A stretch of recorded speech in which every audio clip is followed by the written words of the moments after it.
एक शांत गांव था जिसका नाम था शांतिनगर। गांव के पास एक नदी बहती थी जिसे लोग खून की नदी कहते थे। इस नदी के बारे में कई डरावनी कहानियां प्रचलित थीं।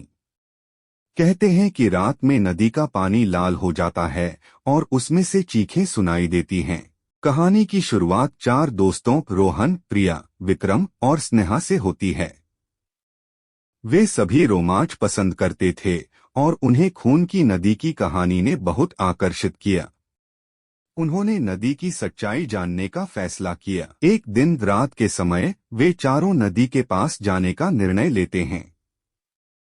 वे टॉर्च और कैमरे के साथ नदी के पास पहुंचते हैं। चारों ओर अंधेरा और सन्नाटा फैला हुआ था। चारों दोस्त नदी के किनारे एक पुराने और टूटी फूटी पुल के पास पहुंचते हैं। पुल बहुत डरावना और खंडहर की स्थिति में था। विक्रम को पुल के नीचे कुछ हलचल दिखाई देती है। विक्रम पुल के नीचे देखने के लिए नीचे उतरता है।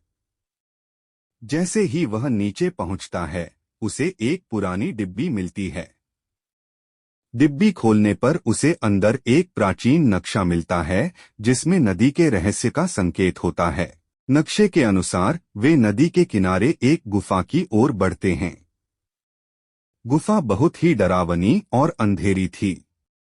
जैसे ही वे गुफा में प्रवेश करते हैं, उन्हें अंदर कई कंकाल दिखाई देते हैं। अचानक एक भूतिया आवाज सुनाई देती है, यहाँ से चले जाओ, नहीं तो तुम्हारा भी यही हश्र होगा। चारों दोस्त डर के बावजूद आगे बढ़ते हैं।